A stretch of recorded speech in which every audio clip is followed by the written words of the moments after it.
Welcome to Apoorva's Nalabagam. பசங்க school விட்டு வரும்போது சுட சுட நல்லா மொறு மொறுன்னு ஈவினிங் ஸ்நாக்ஸ் ஒரு 20 நிமிஷத்துலேயே பண்ணி கொடுத்துடலாம். பாருங்கள் எவ்வளோ நல்லா அருமையாக இருக்குன்னு. வீட்டில் ப்ரெட் இருந்தால் போதும். வாங்க இப்போ எப்படி பண்ணலான்னு பார்க்கலாம். பார்த்தீங்கன்னா அபூர்வாஸ் மசாலா வீட்டு முறையில் நாம் ரெடி பண்ணி சேல் பண்ணிகிட்ருக்கோம்.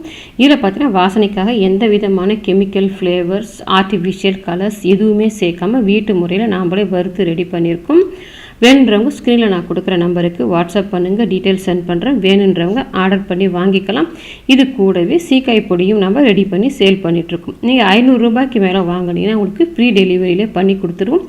டெலிவரி சார்ஜ் கேட்டு. இப்போ இந்த கடாய் கூட பார்த்தீங்கன்னா நம்மக்கிட்ட இண்டாலியமில் சப்பாத்தி உருட்டுற மனை, மிளகு சீரகம் இடிக்கிற இடி உரல், அது கூடவே பார்த்தீங்கன்னா இண்டாலியமில் தோசைக்கல் புடி உள்ளது புடி இல்லாதது ரெண்டுமே நம்மக்கிட்ட சேலுக்கு அவைலபிளாக இருக்குது. இது எல்லாமே உங்களுக்கு வேணும்னு நினச்சிங்கன்னா ஸ்க்ரீனில் நான் கொடுக்குற நம்பருக்கு வாட்ஸ்அப் பண்ணுங்கள், டீட்டெயில்ஸ் சென்ட் பண்ணுறேன். வேணுன்றவங்க ஆர்டர் பண்ணிவிட்டு வாங்கிக்கலாம். இப்போ ஒரு மிக்ஸி கப் வச்சுட்டு அதில் 5 ப்ரெட் ஸ்லைஸ் எடுத்துருக்கேன். அந்த ப்ரெட் ஸ்லைஸை இதை நம்ம பிச்சு போட்டுட்டு சேர்த்துக்கோங்க. இதில் நான் செய்த அளவுக்கு பார்த்தீங்கன்னா எனக்கு 7 கிடச்சிருந்தது. நீங்கள் உங்கள் தேவைக்கு தகுந்த மாதிரி நீங்கள் ப்ரெட் எடுத்துக்கலாம். இப்போ இந்த ப்ரெட்டை இதில் பிச்சு சேர்த்துட்டு தண்ணி சேர்க்காமல் அப்படியே பொடிச்சு எடுத்துக்கோங்க. இப்போ பார்த்தீங்கன்னா ப்ரெட்டை நான் பொரித்து எடுத்துகிட்டு வந்துட்டேன். நமக்கு ப்ரெட்டை தண்ணி ஊற்றாத பொடிக்கும்போது பார்த்திங்கன்னா இந்த மாதிரி தான் இருக்கும். இப்போ இந்த பொடித்த ப்ரெட்டை ஒரு மிக்சிங் பவுல் வச்சுட்டு அதில் சேர்த்துக்கோங்க. அது கூடவே 2 டேபிள் ஸ்பூன் அளவுக்கு ரவை, இது வறுத்த ரவை வறுக்காத ரவை எது வேணாலும் நீங்கள் சேர்த்துக்கலாம்.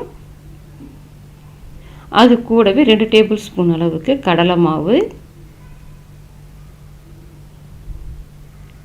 நமக்கு ப்ரெட்டில் உப்பு இருக்கும். நம்ம சேர்க்க போகிற மற்ற பொருளுக்கெல்லாம் சேர்த்து ஒரு 1/2 ஸ்பூன் அளவுக்கு உப்பு சேர்த்துட்டு ஒரு 3/4 ஸ்பூன் சில்லி ஃப்ளேக்ஸ், அது கூடவே 1/2 ஸ்பூன் சீரகத்தூள், 1/2 ஸ்பூன் கரம் மசாலா,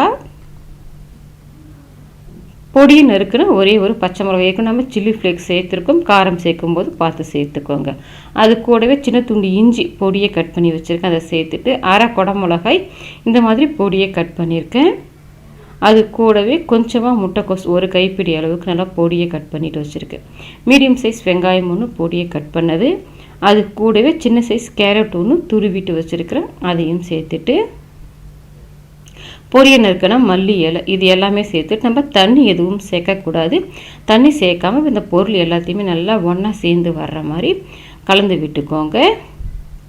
இப்போ பார்த்தீங்கன்னா இந்த எல்லாத்தையுமே ஒன்றா சேர்த்து நல்லா கலந்து விட்டாச்சு. இப்போ மூடி போட்டு ஒரு 20 நிமிஷத்துக்கு அப்படியே விட்டுடுங்க. நம்ம சேர்த்துருந்த கோஸ் வெங்காயம் குடமிளகாய் எல்லாத்துலேயுமே தண்ணி விட்டு வரும், ரவையும் நல்லா ஊறி வந்துடும். இப்போ பார்த்தீங்கன்னா ஒரு 20 நிமிஷம் கிட்ட ஆயிடுச்சு. இப்போ தான் நம்ம பண்ணும்போது பொலன்னு உதிராக இருந்தது. இப்போ கையில் எடுத்து பிடிச்சா பிடிக்கிற மாதிரி வருது பாருங்கள். இப்போ நம்ம தண்ணி எதுவுமே சேர்க்கக்கூடாது இந்த டிஷ்ஷுக்கு. இப்போ அப்படியே நம்ம கை வச்சு கொஞ்சம் நல்லா அழுத்தி பிசைஞ்சோம்னா எல்லாமே ஒன்றா சேர்ந்து சப்பாத்தி மாவு பதத்துக்கு கிடச்சிருவ. பார்த்தா சப்பாத்தி மாவை விட கொஞ்சம் டைட்டான பதத்துக்கு இருக்கும். இந்த பதத்துக்கு இருந்துச்சுன்னா சரியாக இருக்கும். இப்போ இதில் நீங்கள் எந்த சைஸ்க்கு செய்ய போகிறீங்களோ அதுக்கு தகுந்த மாதிரி நீங்கள் டிவைட் பண்ணிவிட்டு எடுத்துக்கோங்க. இப்போ கையில் கொஞ்சமாக நமக்கு ஒட்டி பிடிக்காமல் இருக்கிறதுக்காக கொஞ்சமாக உள்ளங்கையில் 2 கையிலையும் எண்ணெய் தொட்டு தடவிட்டு இது நீங்கள் எந்த ஷேப்பில் உங்களுக்கு தேவையோ ஓவல் ஷேப்பில் பண்ணுறதுனாலும் பண்ணிக்கலாம், ஸ்கொயராக பண்ணுறது எதில் பண்ணாலும் பண்ணிக்கலாம். இப்போ நான் ரவுண்ட் ஷேப்பில் தான் பண்ணியிருக்கேன். இந்த மாதிரி பண்ணி எடுத்து வச்சுக்கோங்க. செய்யும்போது பார்த்திங்கன்னா மொத்தம் ஒரே அளவில் இருக்கிற மாதிரி பார்த்துக்கோங்க. அப்போ தான் ஒரே மாதிரியே வெந்து வரும்.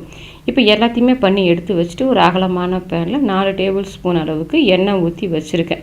இது நீங்கள் டீப் ஃப்ரை மாதிரி பண்ணி எடுக்கிறதெல்லாம் பண்ணிக்கலாம். கடாயில் நிறைய எண்ணெய் ஊற்றி நான் ஷேலோ ஃப்ரை பண்ணுறதால கொஞ்சமாக எண்ணெய் சேர்த்துருக்கேன், ஒரு 4 டேபிள் ஸ்பூன் அளவுக்கு.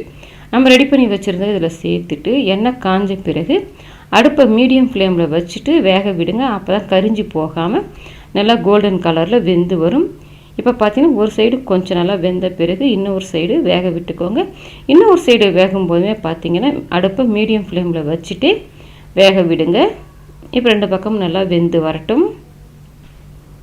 இப்போ பார்த்தீங்கன்னா நல்லா கோல்டன் கலரில் நல்லா செவந்து வெந்து வந்துருச்சு பாருங்கள். இப்போ இந்த மாதிரி வந்த பிறகு நம்ம வெளியில் எடுத்துக்கலாம். நமக்கு நல்லா அருமையான மொறு மொறுன்னு ஈவினிங் ஸ்நாக்ஸ் ரெடி ஆகிடுச்சு. நீங்களும் உங்கள் வீட்டில் ட்ரை பண்ணி பாருங்கள். ட்ரை பண்ணி பார்த்துட்டு எப்படி வந்ததுன்றதை கமெண்ட் செக்ஷனில் சொல்லுங்கள். லைக் பண்ணுங்கள், ஷேர் பண்ணுங்கள். அபூர்வாஸ் நலபாகத்துக்கு சப்ஸ்கிரைப் பண்ணுங்கள். கூடவே பெல் பட்டனை கிளிக் பண்ணுங்கள். அப்போ தான் என்னோடய அப்லோட்ஸ்லாம் உங்களுக்கு உடனடியாக கிடைக்கும்.